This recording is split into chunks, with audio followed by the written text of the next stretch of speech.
Welcome. Today, we're plunging headfirst into a world that's often talked about, but maybe rarely truly understood. Washington, D.C. hmm Imagine a place where a beloved newsman's funeral becomes like a premier networking event, Yeah, it sounds wild. or where, believe it or not, losing an election can actually like boost your brand. Sounds a little surreal, right? It absolutely does, and that's precisely the unique lens we're adopting today. Yeah. Our source material is Mark Leibovich's really fascinating book, This Town, Two Parties and a Funeral Plus Plenty of Valet Parking in America's Gilded Capital. And when I say utterly fascinating, I really mean it. Leibovich gives us this blistering, stunning, and honestly often hysterically funny look at Washington's ruling class and what he calls its media industrial complex. Yeah, he really pulls back the curtain, doesn't he, on how power, money, influence, how it all intersects in the Capitol. Totally. So our mission is basically to pull out the most important nuggets of knowledge and give you a shortcut, maybe, to understanding the surprising facts and the often absurd realities of America's capital. Right, without getting totally bogged down. Exactly. We'll explore the hidden dynamics, the rituals, the peculiar psychology that defines this gilded city. So let's get into it. Okay, so Leibovich kicks things off by pointing out this central contradiction about Washington. He notes that while this town, might be loathed from every corner of the nation. Right. People outside D.C. aren't always fans. Exactly. But for those living inside the bubble, these are, quote, fun and busy days. It's this nexus of big politics, big money, big media, and big vanity. So it thrives even while it's being condemned elsewhere. Kind of defiant. Yeah, that's a good way to put it. It's almost defiant. And he doesn't pull any punches about what's underneath it all. No, he doesn't. He talks about the grubby secret of 21st century Washington. What's he mean by that? What's the secret? Well, he gets straight to it. He calls it the grubby secret, and it's this. There are no Democrats and Republicans anymore in the nation's capital, just millionaires. Wow. Okay. That really sets the stage, Mhm. It means, as he puts it, you can always have lunch in this town again. It doesn't matter how many elections you lose or scandals you survive. There's always a next act. Always. It's a place of endless second acts and maybe third and fourth ones, too. That's a pretty intense assessment, though. No Democrats and Republicans, just millionaires. Does he suggest there are any exceptions? Or is it really that uniform in his telling? He really paints it as the prevailing dynamic. I mean, sure, individuals hold partisan beliefs, but the system itself, it seems to prioritize wealth and influence above pretty much everything else. The incentives just push that way. Exactly. The financial incentives, the social structures, they just seem to override those ideological divides. And you really see this play out economically. How so? Well, despite national economic slumps, Washington has, in recent years, become the richest metro area in the whole country. Leibovich calls it a crucible of easy wealth, fame, forgiveness, and next acts. He even calls it the ultimate Green Party, where getting rich has kind of become the great bipartisan ideal. That defiance of national slumps, that really hits home Leibovich's point, doesn't it? Washington's built this internal economy, insulated by influence and access. It just operates almost independently of everywhere else. It's its own ecosystem. Yeah, a bubble with its own economic rules. And he includes himself in this too, right? He acknowledges his own position. Oh, absolutely. It's one of the strengths of the book, I think. He talks about people asking him if he's a member of the club, Uh-huh. and he just admits it, Yeah. basically. Yes, I'm guilty. I write about national politics at a big media outlet. I am a fish. I have chosen to live, work, and raise my family in the murk.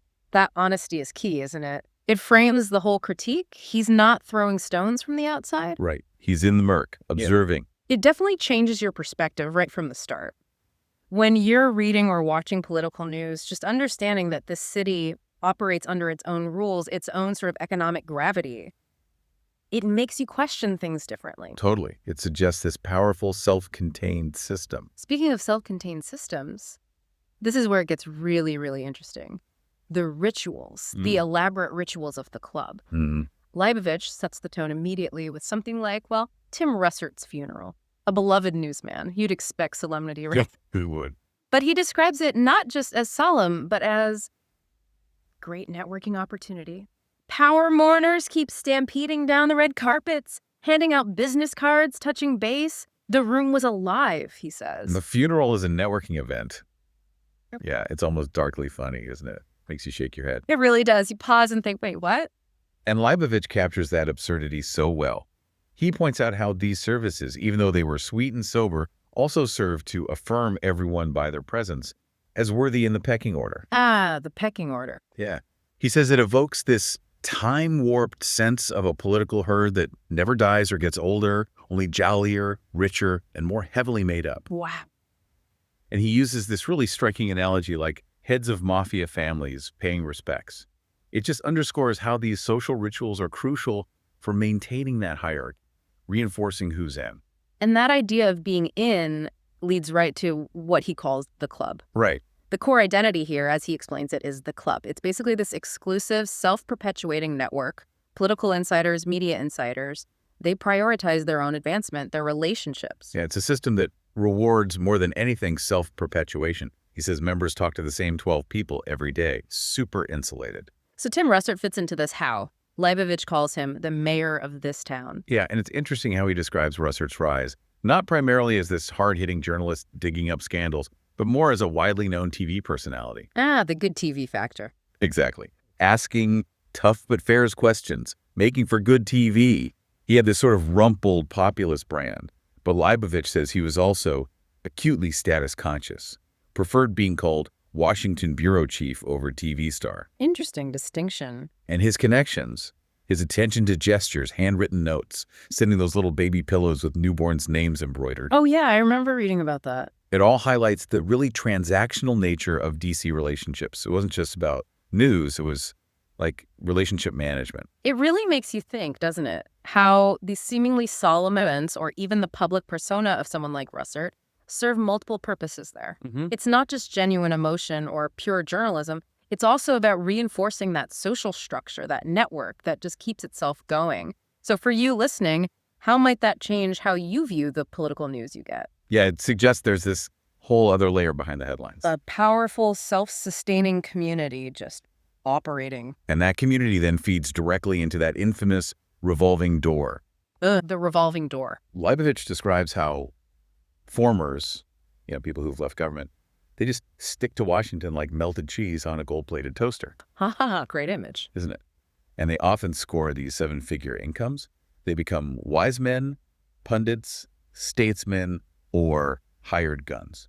The Kenny Duberstein example is perfect for this, right? Totally. Reagan's chief of staff for, 6.5 months? Yeah, something like that. And he dined out on it for 24 years. Leibovich points out this maxim. It isn't exactly clear what Kenny does. And that becomes a sign you've made it in D.C. It's not what you do, it's who you were. Yeah. Or who people think you are. That's the currency. Exactly. It's quite the badge of honor in this town. And this payoff culture, it's a constant theme. He talks about how seamlessly people move from Hill staff or administration jobs into really lucrative lobbying gigs. It's described as a natural byproduct of hard work. Like, there are good jobs waiting at the end of the tunnel. A natural byproduct. Yeah, and he even quotes an expert using the word payoff with apparently no apparent wryness, just stating it as fact. Wow. And I guess the hypocrisy of it all, he points that out too. Oh, yeah. Chris Dodd, for instance, publicly vows no lobbying. Right. Then becomes head of the Motion Picture Association of America, a $1.2 million position. Not bad. Not bad at all. Or Evan Bay decries strident partisanship, then joins Fox News as a commentator and a major lobbying firm. So much for decrying partisanship. Right. And Leibovich notes, if it was noted at all, the news was treated as a natural term within the revolving door. It's just accepted. Presented as how things work, not something odd or maybe problematic. It's normalized. Completely. Which leads Leibovich to assert that self-pimping has become the prevailing social and business imperative in Washington. And that goes way beyond just the official registered lobbyists. Self-pimping. Strong words. It is. Yeah. But it captures this idea that personal branding, self-promotion is just woven into the fabric of how people operate, how they advance. It's not just what you achieve, but how well you market yourself and your connections. So if this revolving door is seen as just, normal career progression and self-promotion is basically required, how does that affect accountability, representation for you, the average citizen outside this bubble? Yeah. When those lines between public service, private gain, influence peddling get so blurry, it really raises big questions about who's actually being served. It definitely blurs those lines. And this ties right into how media and celebrity are just so deeply intertwined in this whole Washington information economy. Right, the media angle. Think back to the Clinton era. Leibovich says it ushered in a fascination with entourage characters, people like James Carville, George Stephanopoulos. They became standalone brands. Their joint ventures, like Brand Madaville, became these potent commercial forces, marketed less as political insight, more like showbiz mergers. And the White House Correspondents' Dinner.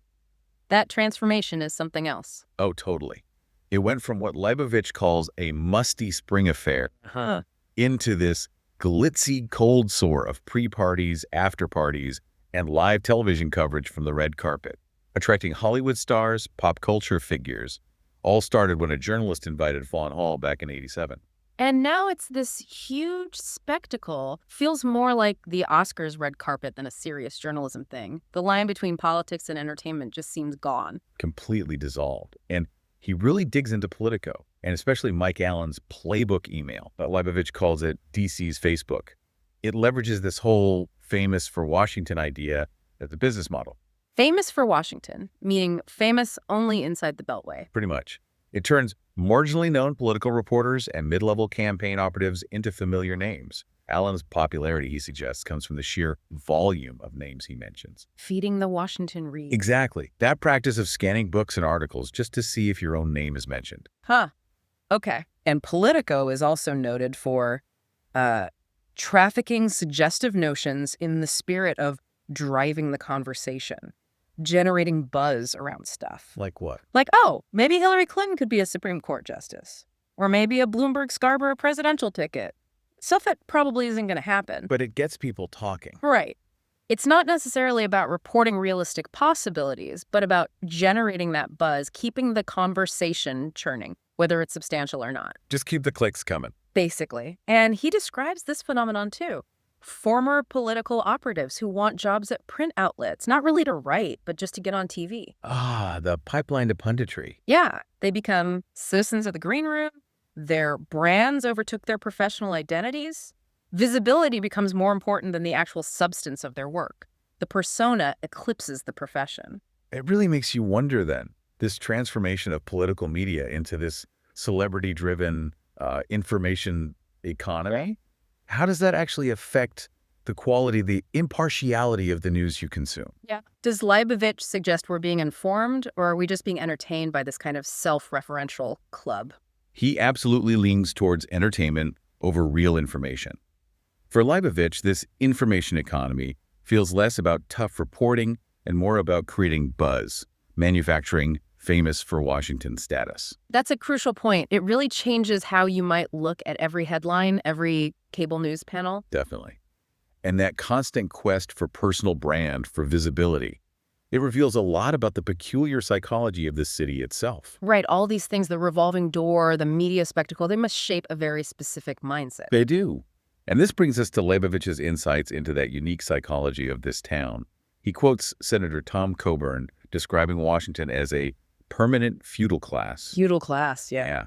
Where power acts like morphine. It dulls the senses, impairs judgment, leads to destructive choices. Coburn notes, like Las Vegas, Washington is a city that leads people to behave in exaggerated versions of who they really are. Power as morphine. That's a really powerful and kind of disturbing metaphor. Suggests a real detachment. It does. And then there's Harry Reid, the former Senate Democratic leader. Leibovich depicts him as parceling out love like casino chips. Love like casino chips. Yeah. He understood that love is gold currency in the rolling transaction of politics, which he calls a game played by the nation's most ambitious and insecure class. Ambitious and insecure. Interesting combo. Right. Reid would apparently tell colleagues, I love you, because, as he just explained matter-of-factly, they need to hear that. Wow. So calculated. It's all transactional, not genuine affection. Seems that way in his telling. And Leibovich also points out that the imposter syndrome is the psychological common cold of D.C. The imposter syndrome. Really? You'd think these people would be incredibly confident. You'd think.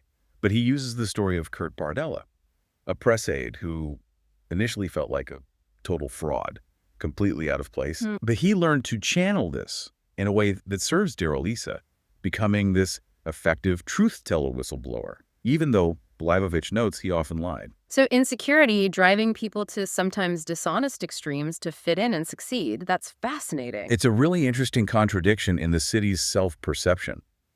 And all this leads to what Leibovich calls the city's reality distortion field. The bubble, basically. Exactly.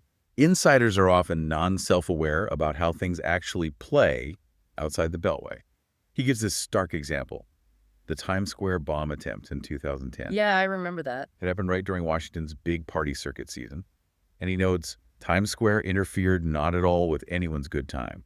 The bubble is just incredibly real, profoundly insulating. It just keeps the party going while Rome burns. That's the feel he captures. And what's also really striking is his description of Obama's journey into what he calls suck-up city. Suck-up city. Yeah.